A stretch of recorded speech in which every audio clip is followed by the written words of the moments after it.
قال الله سبحانه وتعالى في شأن وعظمة حبيبه الكريم إن الله وملائكته يصلون على النبي يا أيها الذين آمنوا صلوا عليه وسلموا تسليما اللهم صل على سيدنا محمد وعلى آل سيدنا محمد وبارك وسلم.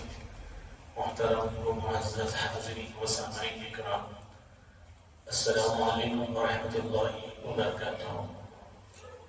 حاضرین جو محترم، گزشتہ اتوار ہم نے سورۃ بقرہ کی 136 اور 137 اور 36 اور 37 آیت تک کلام کیا اور قرآن مجید اور تفسیری حوالوں سے اس سب کو بتایا گیا کہ اللہ تبارک و تعالیٰ نے پیارے آقا صلی اللہ علیہ وسلم کی طرف جس دین کو بھیجا وہ دین حضرت ابراہیم، اسحاق اور حضرت اسماعیل یعقوب یہ تمام انبیاء علیہ السلام کی تصدیق بھی کرتا ہے، بجز اس کے جیسے یہودی کہتے کہ ہم فقط حضرت موسیٰ پر ایمان رکھیں گے اور کسی اور پر نہیں. تو یہ دین اسلام کی یہ تعلیمات عظیم ہیں کہ وہ اپنے نبی اور رسول کی اوپر ایمان لانے کا بھی آپ کو دعوت دیتی ہے، اور اس کے ساتھ ساتھ دیگر انبیاء اور رسول جو آپ کے رسول اور نبی سے پہلے آئے ہیں ان کی بھی تصدیق کا آپ کو حکم دیتی ہے. تو اس میں یہ باتیں بتائی گئی اور اس میں انبیاء علیہ السلام کے جس دین کی ابتدا ہوئی دین اسلام کی. دنیا میں مذہب ہے، جیسے ہم سورہ میں پڑھتے ہیں لکم دینکم ولی دین، تمہارے لیے تمہارا دین ہے. یہ بات تو اظہار رضاگی کے لیے بتائی گئی کیونکہ نبی صلی اللہ علیہ وسلم نے کثرت کے ساتھ بہت بڑا قرآن کی اللہ کی وحدانیت، قرآن کی صداقت اور اپنی نبوت اور رسالت کی حقانیت کو بیان کیا، لیکن سوائے ان کی اپنی بددینی بد مذہبی اگر کوئی انسان لائق ہوتا، علم دیا جاتا تو وہ علم کی بنیاد کو سوچتا، یعنی جیسے ہمارے پاس ہوتا تھیوریٹیکلی طور پر اس کو سمجھتا اور ریزننگ طور پہ اس کو اپنی عقل پہ اپلائی کرتا تو اس کو معلوم ہوتا ارے ہاں یہ چیز ہے. جیسے کسی برتن سے دھواں نکل رہا تو آدمی وہاں جا کے اس کے اندر انگلی ڈال کے نہیں بولتا گرم ہے، ایک بیٹھ کے بولتا نہیں گرم ہے. اگر کسی گلاس کے اوپر پانی کے بلبلے آ گئے ہو جو پانی اس سے ٹپک رہا ہو، آدمی ایک بیٹھ کے بولتا ہے کون سا وہ ٹھنڈا ہو رہا، وہ چیز ٹھنڈی ہے، اس کی برودت اس کی گلاس سے ظاہر ہے. تو اتنی عقلی طور پر بھی ان کے سامنے نبی صلی اللہ علیہ وسلم کی ذات مبارکہ، آپ کی نبوت اور رسالت تھی اور اللہ کی وحدانیت تھی، لیکن وہ لوگ بددین ہو گئے، دین سے انحراف کر گئے، چھوڑ دی اس کی تعلیمات کو اور بد مذہب ہو گئے. لہٰذا ان کی بد مذہبی کا اللہ تبارک و تعالیٰ نے بار بار تذکرہ کیا اور بار بار بتلایا کہ یہ اب اپنی بددینی اور بد مذہبی پر اس قدر آگے بڑھ چکے ہیں کہ انہوں نے اپنی جانب سے خود ساختہ چیزوں کو بنایا ہے اور اسی کو اپنی زندگیوں میں نافذ کرنا اور عمل میں لانا چاہتے ہیں. لہٰذا یہ دین میں ایک شقاق ہے اور یہ ایک خرابی کی چیز ہے، اور ان کو چاہیے کہ یہ ایسے ہی ایمان لائے جیسے ان سے پہلے والوں نے ایمان لائے. سابق انبیاء کی امتیں جس طرح نیکوکاری کرتے ہوئے اللہ کو اللہ مانے، اس کی وحدانیت رکھے اور اس میں کسی کی ذات کو شریک نہیں ٹھہرائے. جیسے یہودیوں نے کہا کہ عزیر اللہ کے بیٹے ہیں اور عیسائیوں نے کہا کہ مسیح اللہ کے بیٹے ہیں. تو اللہ کی جانب بیٹوں کی نسبت کرنا تو آسان ہے، لیکن انسانی اعتبار سے اگر ہم کسی چیز کی نسبت کسی چیز کی طرف کریں، مثلا کوئی بھائی جا رہا ہو آپ چھین تو آپ کو شارٹ نہیں لگا تو اس کا مطلب یہ ہے کہ اس کے اندر کرنٹ موجود نہیں ہے. اگر آپ کی انگلی کا ایک ہلکا حصہ بھی اس کی ایک تار کو بھی لگا جھٹکا لگتا تو معلوم ہوتا ہے کہ ہم صاحب دیکھ کرنا پڑتا ورنہ ایسے جھٹکے لگ کے ہم مر جائیں گے. تو اسی طریقے سے اگر عزیر علیہ السلام کو اللہ کا بیٹا قرار دیے تو بیٹا بغیر ماں کے تولد نہیں ہو سکتا. تو لہٰذا اللہ کی ذات میں بیوی کی اضافت کرنا اور بیٹے کی اضافت کرنا یہ دو لازمات ہیں، چاہے یہود بھی بولے چاہے نصارہ بھی بولے. اب نصارہ کا تو ہم کو معلوم ہے، نصارہ کے بولنے کی وجہ یہ تھی کہ حضرت عیسیٰ علیہ السلام سے جتنے معجزات دیکھے اس کی بہاؤ میں آ کر اس میں زیادتی کر دیے اور کر کے بولے کہ عیسیٰ اللہ کا بیٹے اور بغیر والد کے پیدا ہوئے، لہٰذا ان کا والد رب العالمین بولتا ہے. اب یہودیوں کا معاملہ یہ ہے کہ یہ نبی صلی اللہ علیہ وسلم جب مدینے میں آپ صلی اللہ علیہ وسلم کی جلوہ آوری ہو گئی تو اس وقت سے ہی حضور کی مخالفت کر رہے تھے، نبی کو نبی نہیں مان رہے تھے، حتیٰ کہ توریت کی جو نشانیاں ہیں وہ خود دیکھتے ہوئے بھی یہ بول رہے تھے کہ یہ وہ نشانی نہیں ہے جس نبی کی ہے، یہ وہ نبی نہیں ہو سکتے. تو یہ باتوں کو وہ کرنے لگے. لیکن جب ان کا یہ بات میں ایمان تھا کہ حضرت موسیٰ اور یہودیوں میں اگر کوئی رسول ہوتا تو ہم ان کو مانتے، کیونکہ نبی صلی اللہ علیہ وسلم یہودیوں میں سے نہیں ہے، عرب میں سے ہے، اور عرب حضرت اسماعیل کی اولاد سے ہے. تو لہٰذا اگر وہ ان میں سے ہوتے، یہودیوں میں سے تو مانتے تھے. جب موسیٰ علیہ السلام پہ یہودیوں کا اتنا بلیو تھا، اتنی محبت تھی، اتنی فرما برداری تھی، جیسا کہ ظاہر دکھتا، حالانکہ وہ بھی نہیں کرتے تھے، لیکن پھر کئی کو عزیر علیہ السلام کو کئی کو بنا دیا اللہ کا بیٹا. نہیں سوچنے کی بات ہے کہ یہودی حضرت موسیٰ پہ اتنا بلیو کرتے اور موسیٰ کچھ نبی مانتے، رسول مانتے، تو پھر عزیر علیہ السلام کی نسبت کیوں کرے؟ تو علماء نے اس کا جواب دیا. عبداللہ ابن عباس رضی اللہ تعالیٰ عنہ تفسیر کبیر امام فخر الدین رازی رحمۃ اللہ علیہ وہ حوالہ دیتے ہیں اور فرماتے ہیں، عبداللہ ابن عباس رضی اللہ عنہ نے فرمایا کہ حضرت ہارون علیہ السلام کی اولاد میں حضرت عزیر علیہ السلام ہے، اور حضرت عزیر علیہ السلام کا جو زمانہ تھا اس میں مختلف قسم کے بادشاہوں کی بادشاہت چلی، اور ان لوگوں نے توریت کے جو نسخے تھے، توریت کی جو کاپیاں تھی اس زمانے کی، اس کو جلا کر راکھ کر دیا. تو یہ حضرت عزیر تھے کہ وہ تمام توریت کی کاپیوں کو جل جانے کے بعد رب کی بارگاہ میں دعا کیے اور فرمائے کہ رب العالمین ان لوگوں کو ہدایت کی ضرورت ہے کہ اس کتاب کو پھر ہمارے حافظے میں لاتا تو بڑی اچھی بات ہے. اب اور ایک بار یہاں پہ غور کرنے کی ہے. اب ہمارے پاس کیسا ہوتا کہ بچہ 4 سال 4 مہینے ہو گیا، اب کیا کر کے خاموش بیٹھتے ہیں ہم لوگ؟ نہیں، سب سے پہلے گھر میں اس کو تعلیم دینا شروع کرتے، قرآن الف پہ اس کو پڑھانا شروع کر دیتے، حروف کی شناخت، کمپائنمنٹ کی حروف کی شناخت، پھر الف زبر آ، با زبر با، تمام حرکات وغیرہ سے واقف کرا کے 4 سال کی عمر میں آنے تک کتنے کی سورج کو یاد دلا دیتے، دعائیں یاد دلا دیتے، کھانے پینے کی دعائیں وغیرہ سب سے واقف ہو جاتا. تو سر ایک سوال یہ پیدا ہوا کہ قرآن مجید کا یاد کرنے کا انتظام ایسا ہوا تو توریت بھی تو اللہ کی کتاب تھی، پھر ان کی قوم میں کوئی یاد نہیں کرے. پہلے کوشچن آتا ہمارے ذہن میں تو بتایا گیا کہ دیکھو اللہ تعالیٰ جتنی کتابیں نازل کرے کل اس کی تعداد جو بتائی گئی 104 ہے، اور باقی کے صحائف ہے، لیکن یہ 4 کتابیں باضابطہ طور پر کتاب کی شکل میں دی گئی. اور کسی میں بھی اللہ نے سوائے قرآن کے، بس قرآن کو ہٹا دو، 103 کتابوں کی ذمہ داری اللہ نے ذمہ نہیں کی. اللہ اس نبی کے ذمہ کر کے اور اس امت کے ذمہ کر کے کہ ان لوگوں اس کی حفاظت کر. لیکن صرف قرآن ایک واحد کتاب ہے کہ اس کی ذمہ اللہ تعالیٰ نے لیا. اس کی وجہ یہ ہے کہ یہ سب ایک قبیلے کی طرف ہے، ایک ملک کی طرف کتاب نازل ہوئی، ایک خاص قبیلے کی جو ہے تربیت کرنا ان سے مقصود تھا. لیکن قرآن مجید جو تھا وہ خاص قبیلہ نہیں ہے، خاص ملک نہیں ہے، کوئی خاص اسٹیٹ نہیں ہے، یا کوئی خاص قسم کے لوگوں کے لیے قرآن نہیں آیا، پوری انسانیت کے لیے آیا. اس لیے اللہ تعالیٰ اس کی حفاظت کا ذمہ ملی. تو لہٰذا حضرت عزیر علیہ السلام کو اللہ سے دعا کیے تو وہ اللہ نے آپ کے حافظے میں وہ توریت کی پوری دے دی. تو وہ جب توریت جب لکھانا شروع کر دیے تو یہودی جب اس کو سنتے گئے کیونکہ ان کو کچھ الفاظ یاد تھے. اب میں پڑھا پڑھوں اللہ احد، اللہ اللہ، تو بچہ سے بتاؤں سب اللہ کئی کو بچپن میں یاد کرا ایسا.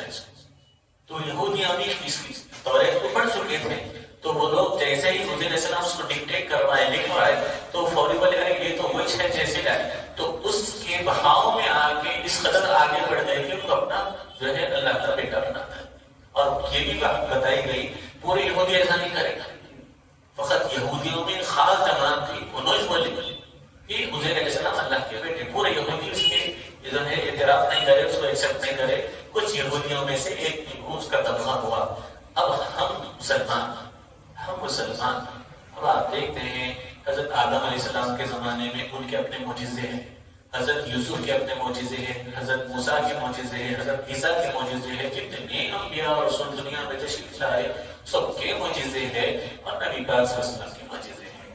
لیکن آج تک مسلمان کبھی بھی کسی بھی نبی کے اور خود اپنے رسول اور نبی کے معجزات کی کثرت سے غیر انبیاء کے زمانے سے بھی شمار کریں گے تو سب سے زیادہ معجزے جو عطا ہوئے پیارے آقا صلی اللہ علیہ وسلم کو عطا.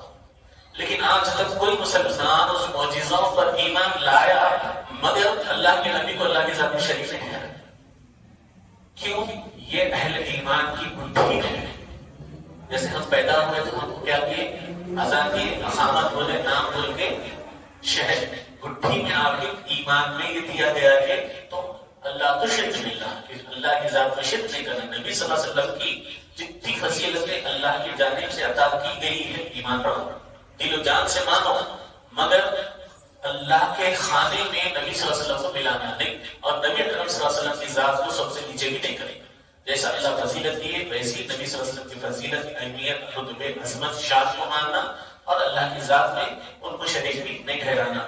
اس کے حق میں علماء نے کہا کہ اللہ تبارک تعالیٰ نے یہ خاص طریقہ ایک مائنڈ کی بیلنسنگ لوگوں میں، مسلمانوں میں عطا کی کہ نبی کے بے شمار معجزات گنتے، سنتے، سناتے، لے کے کبھی بھی اللہ کے نبی صلی اللہ علیہ وسلم کو اللہ کی جانب نہیں پھیرتے بیٹے ہونے کی حیثیت سے.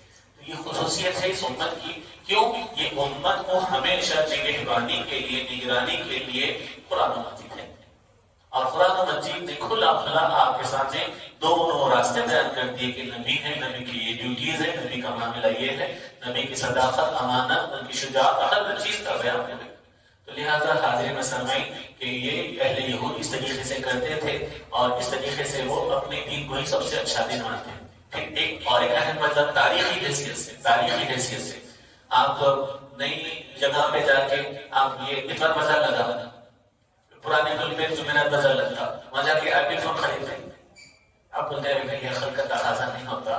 وہاں خریدیں گے جو کمپنی سب سے اعلیٰ ترین ہے اور سب سے بہترین ہے. تو یہ یہودیوں کو اس بات کا یہ دعویٰ تھا کہ حضرت ابراہیم سے ہمارا دین قائم ہے، حالانکہ یہ بے وقوفی ہے. اب آپ بول رہے ہیں مسا غلط تو نہیں ہے، یہودی اگر حضرت ابراہیم سے دین ہے تو کوئی غلط بات تو نہیں بول رہے، لیکن ان کا یہ ماننا ہے کہ فقط دین اگر ہے تو ابراہیم سے شروع ہو رہے. اب یہاں پہ غلط ہے. کیوں؟ دین کس سے ہے؟ آدم علیہ السلام سے. آج دنیا میں بول دینا اسلام 1400 سال آیا، غلط. یہ اسٹیٹمنٹ سننا، سنانا، بولنا غلط. اسلام کی دعوت آدم علیہ السلام سے جاری رسائی. تو یہودی یہ کہتے ہیں کہ ہمارا دین سب سے قدیم، ہماری کتابیں، ہمارے صحیفے بھی حضرت ابراہیم علیہ السلام پہ صحیفے ابراہیم و موسیٰ صحیفے نازل ہوئے. اس کے بعد خاندان ابراہیم میں ایک بار دیگر نبی کثرت سے حضرت ابراہیم اسحاق علیہ السلام کا جو خاندان پھیلا اسحاق علیہ السلام سے کثرت سے نبی آئے. تو یہ بولتے ہیں کثرت سے نبی بھی ہمارے پاس، یہ دین بھی سب سے قدیم ہمارے پاس، ہماری کتابیں بھی سب سے پرانی، لہٰذا ہمیشہ حق پہ ہے. مسلمان تو حق پہ نہیں ہے، اہل ایمان تو حق پہ نہیں ہے. لہٰذا اس کا بھی جواب آئندہ دیا جا رہا ہے، یہ تیرا ضرور بتایا جا رہا ہے. پھر اب جو آیت آج ہم اس کے اوپر کلام کرنے والے ہیں وہ یہ ہے کہ اللہ تعالیٰ نے ارشاد فرمایا بسم اللہ الرحمن الرحیم صبغۃ اللہ ومن احسن من اللہ صبغۃ ونحن له عابدون. صبغۃ اللہ، اللہ کا رنگ ہے، اللہ کا رنگ ہے. ومن احسن، اور کون زیادہ احسن بہترین ہو سکتا، من اللہ، اللہ کے رنگ سے بہتر کون ہو سکتا ہے. وَنَحْنُ لَهُ عَابِدُونَ، اور ہم ہی اس کے لیے عبادت گزار ہیں، عبادت کرنے والے. اب بات تو یہود و نصارہ کی چل رہی تھی اور ان کو دین پہ قائم رہنے کی بات ہو رہی تھی. اب بیچ میں یہ بات آ گئی کہ اللہ کا رنگ، اور اللہ کا رنگ سب سے بہترین رنگ ہے، اور وہی ہم جو ہے اسی رنگ کو جو ہے عبادت کرنے والے، یعنی ہم اسی رنگ کے ماننے والے ہیں. اب یہ بیچ میں ایک الگ بات آ گئی، ریلیٹڈ بات ہونا تھا کہ تم جو ہے یہ عقیدہ ہے تمہارا، یہ بات ہونا تھا، بیچ میں یہ بات آ گئی. بتایا گیا کہ دیکھو اس کا شان نزول یہ ہے، یہ آیت اس وجہ سے بیچ میں اس واسطے لائی گئی تاکہ قرآن جو باتوں کو بیان کرتا ہے ایک ہی قسم کی باتوں سے اکتاہٹ طبیعت میں پیدا نہ ہو، بلکہ آپ کی طبیعت کے اندر ایک نئی امنگ، نئی باتوں کی سوچ کی طرف آپ کے ذہنوں کو موڑا جائے. اس لیے قرآن کو دلچسپ بنایا گیا. تو بتایا گیا کہ حضرت عبداللہ بن عباس رضی اللہ عنہ بیان فرماتے ہیں کہ نصارہ، عیسائی جب اپنے بچہ کی تولدی ہوتی تو ہمارے پاس کیا طریقہ ہے سر کہ بچہ پیدا ہو گیا، پاک و صاف ہے ہمیں، اور اس کو جو ہے اذان دیں گے، شہر چٹائیں گے، پھر 7 دن یا 21 دن جب بچہ پیدا ہوا عقیقہ کریں گے، اپنی ذمہ داری کا معاملہ ادا کریں گے. نصارہ عیسائیوں کے پاس کیا کہتا، 7 دن گزر جانے کے بعد اس کو غسل دیتے. جس وقت تولد ہوا اس وقت غسل نہیں دیتے، 7 دن گزر گئے بعد میں اس بچے کو غسل دیتے اور ان کے خاص چرچوں میں لے کے جاتے، وہ ایک بڑا سا جو ہے ان کے سامنے ٹب ہوتا، اس میں بچے کو ڈبوتے، 3-4 بار اس کو ڈبوتے نکالتے اور اس کے بعد یہ کہتے کہ اب انہیں پکا نصرانی بن گیا، اور وہ پانی بالکل پیلا تھا، پانی پیلا ہوتا تھا، تو وہ کرنے کے بعد بولتے اب انہیں پاک صاف بھی ہو گیا، ماں کے پیٹ سے جو گندگی لے کے آیا تھا اس حساب سے بھی پاک صاف ہو گیا، اور دوسرا یہ کہ اب انہیں جو ہے کیا ہو گیا، پکا نصرانی ہو گیا، انہیں عیسائی ہو گیا، اب انہیں بدلتا ہے۔ تو لہٰذا ان کا یہ طریقہ تھا کہ وہ پیلے رنگ کے پانی میں بچوں کو ڈبوتے اور ان کی تطہیر سمجھتے، پاک ہونا سمجھتے اور پکا نصرانی ہونا سمجھتے، یہ عقیدہ ان کا تھا، کن کا؟ عیسائی کا۔ تو لہٰذا اللہ ان کے عقیدے کو جو ہے جھٹلا رہے اور بول رہے کہ دیکھو اللہ تبارک تعالیٰ کا رنگ ہونا، پیلے پانی، کالے پانی، دودھے پانی، نیلے پانی سے یہ سب چیزوں کا ایمان کا تعلق ہرگز نہیں ہے۔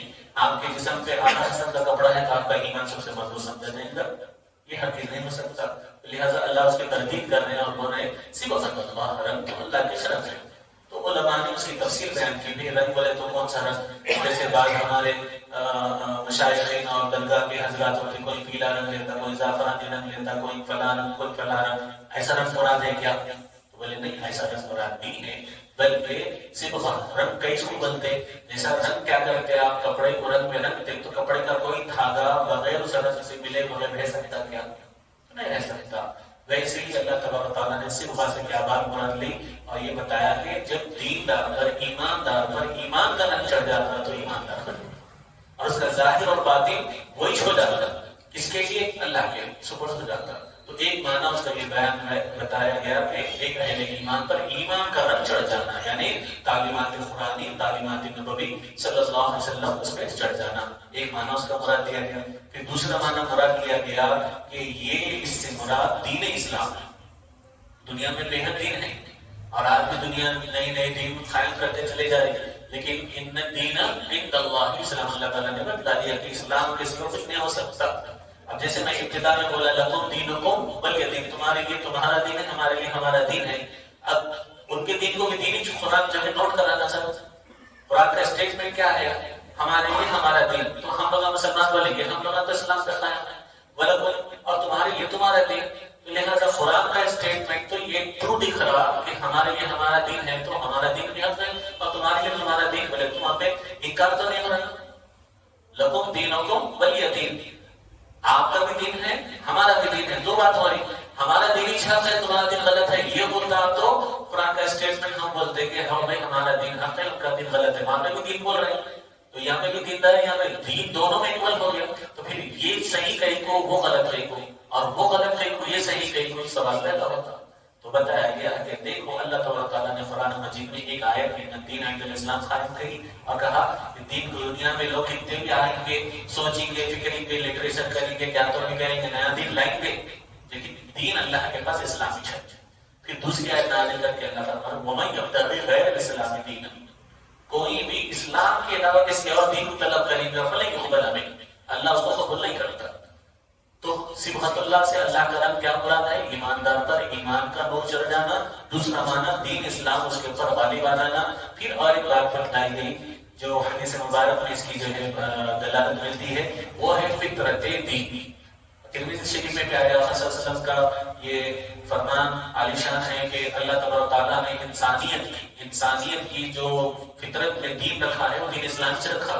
اب جو گھرانے میں پیدا ہوگا نا، یا تو وہ نصرانی گھرانے میں پیدا ہوا تو اس کو نصرانی بنا دے، پیدا ہوا میں کس پہ؟ ملت پہ پیدا ہوا، فطرت پہ پیدا ہوا۔ فطرت کیا ہے؟ اسلام، اسلام کی دعوت ہونا تھا۔ اب ماں باپ اسلام والے نہیں تھے تو یہودی تھے تو یہودی تعلیم دی، عیسائی تھے عیسائی کی، کافر تھے تو کفر کی تعلیم دی، مشرک تھے تو مشرک کی تعلیم دی۔ آپ اور ہم کیا سوال کرتے ہیں؟ ہمارے بچے ہم سے سوال کرتے ہیں، مسجد کو دیکھتے اللہ کا گھر بولتے، اللہ کہتے کیا بولتے، ہم اس کو سمجھاتے ہیں اللہ اس کو نہیں کہتے، ہم اللہ کی عبادت کرتے، فلاں کرتے۔ تو یہ ہمارے پاس چھوٹے معصوم سوالوں کو جیسے انٹرٹین کر رہے ہیں، تو اس سے ہم کیا کر رہے ہیں؟ ہم شرک کی طرف دعوت دے رہے ہیں؟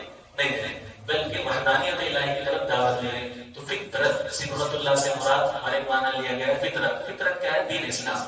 تو لہٰذا یہ بات بتلائی گئی۔ پھر تیسری اور ایک بات بتلائی گئی، حجت اللہ کے رنگ سے مراد ہے اللہ کی حجت، اللہ کی دلیل، اللہ کی برہان۔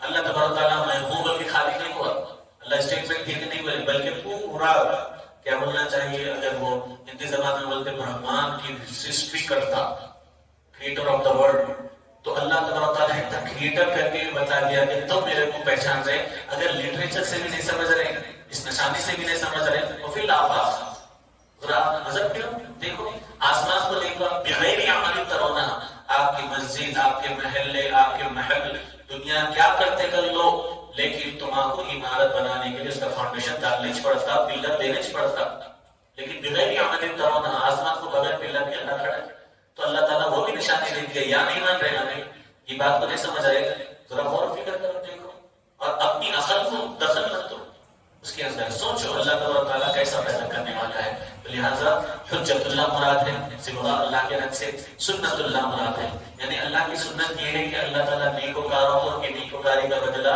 دنیا میں بھی عطا کرتا، آخرت میں بھی عطا کرتا، جیسے ہمارے یہاں پہ ہوتا ہے کہ وہ فلاں غیر مسلم ہندی ہے اور فلاں ہے، انہیں بولا کے ساتھ مسجد صبح کے پورے مسلمانوں کو میری طرف سے افطار کی دعوت ہے، سحر کی دعوت ہے، تو کیا اس کو ہم یہ کنسیڈر کر سکتے ہیں آخرت میں اس کو ثواب ملے گا ساتھ اور انہیں سورگ میں جائیں گا، دعویٰ ہو سکتا، تو بتلایا گیا سنت اللہ یہ ہے کہ مسلمان ہو غیر مسلمان ہو کوئی بھلائی کا کام کرے تو اللہ تعالیٰ نے مسلمان کے لیے 2 اجر رکھے ہیں، وہ دنیا میں بھی ہے اور آخرت میں بھی ہے، اور غیر ایمان کے لیے اللہ تعالیٰ نے تمام اجر کتنے بھی بھلائی کے کام اگر چیک کر دیا، چاہے نام و نمود کے لیے کیا ہوگا، کسی بھی غرض سے کیا ہوگا، اس کا اجر دنیا کی حد تک ہے، آخرت میں اس کا کوئی معاملہ نہیں ہے، یہ سنت اللہ ہے۔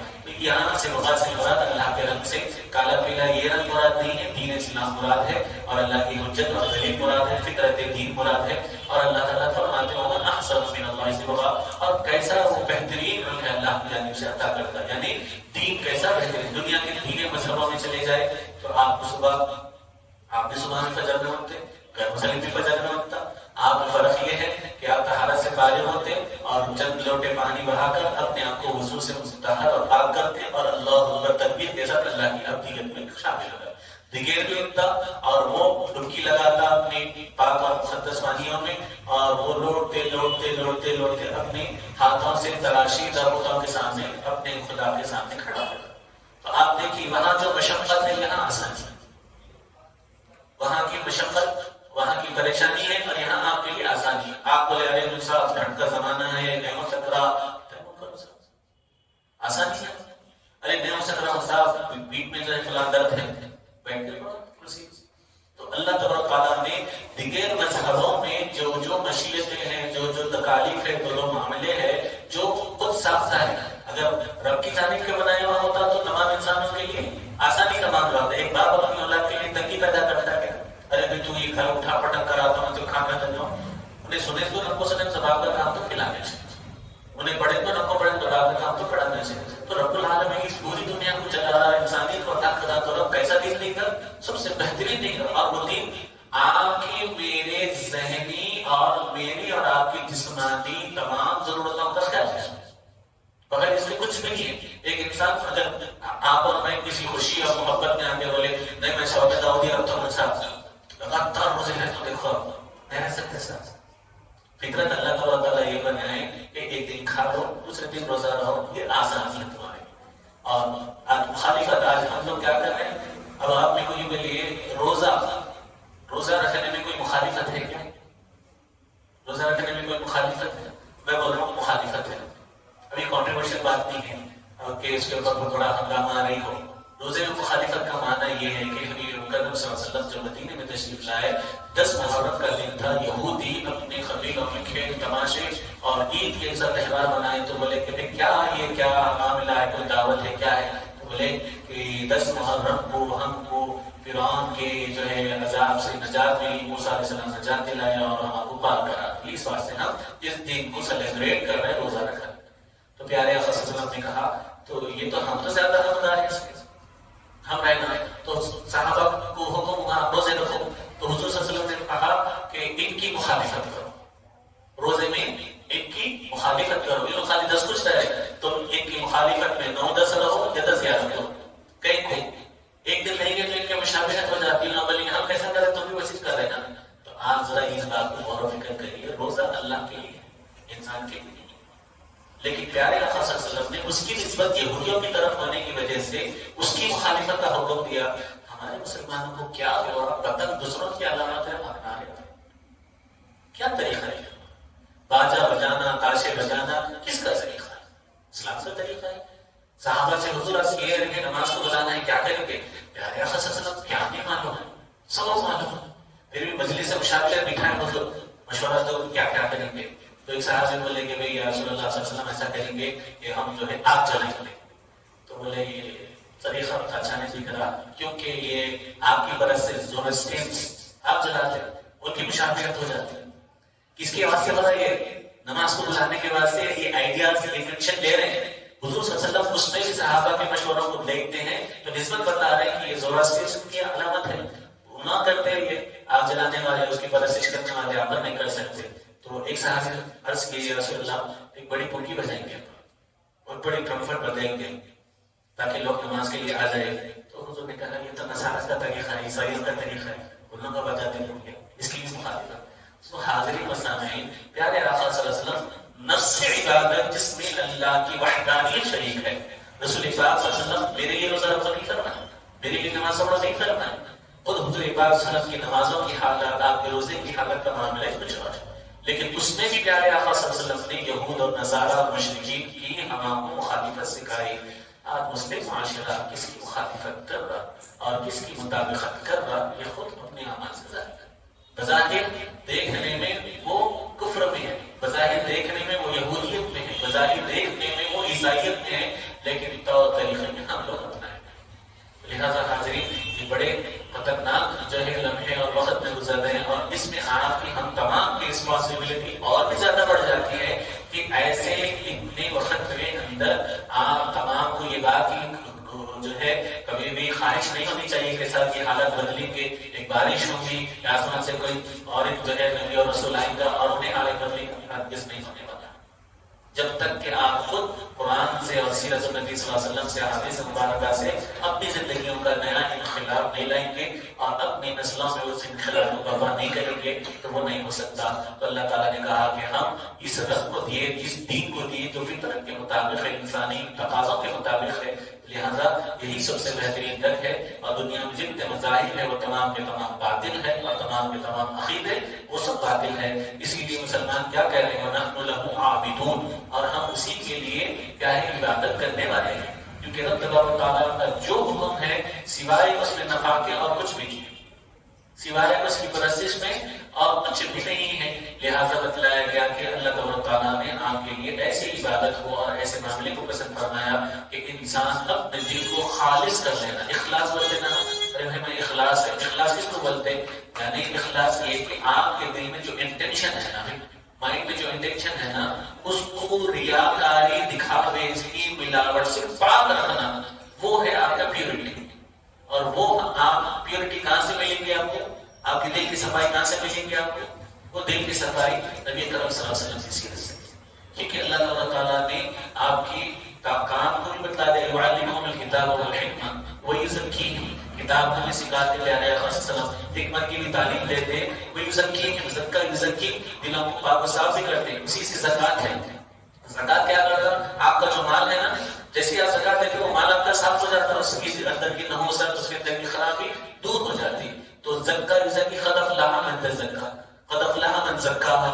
تو زکا یزکی کے معنی دلوں کو صاف کرنا. تو یہ قرآن، یہ نبی کی سیرت، یہ نبی کا اسوہ، یہ نبی کا طریقہ، یہ صحابہ کا طریقہ دلوں کو صفائی کا باعث بنتا. اور کیوں بنتا؟ اس لیے کہ اسلام ہے، اور اسلام ہی وہ واحد مذہب ہے جس کے اندر تمام تر چیزوں کا حل بھی ہے، اور وہ حل ایسا ہے کہ دوبارہ اجر اس کے اندر آپ کو دنیا اور آخرت کے اندر ملتا ہے. لہٰذا یہ بات بتلائی گئی. اب دوسری آیت کی طرف ہم آگے بڑھتے ہیں. اس کے بعد یہ اہل کفار اور مشرکین نبی اکرم صلی اللہ علیہ وسلم کی خدمت میں حاضر ہوئے اور حاضر ہو کر کہنے لگے کہ ہم جو ہے یہ بات آپ کی رب العالمین کی جو ہے طرف یہ دیکھتے ہیں کہ آپ کا رب العالمین جتنے نبی علیہ السلام کو بھیجا ان میں سب سے قدیم دین تو حضرت ابراہیم سے چھوڑا.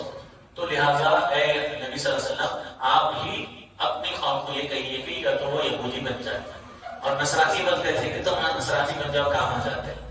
لہٰذا یہ بات مسلسل ہمیشہ ہوتے رہتی اور یہ ہمیشہ ایک بات بولتے رہتے یہودی بولتے ہم یہودیت کے پکے ہیں اور ہمارا دین کامیاب ہے، اور نصرانی بولتے ہمارا دین کامیاب ہے، لیکن یہ بات ہوتی رہتی.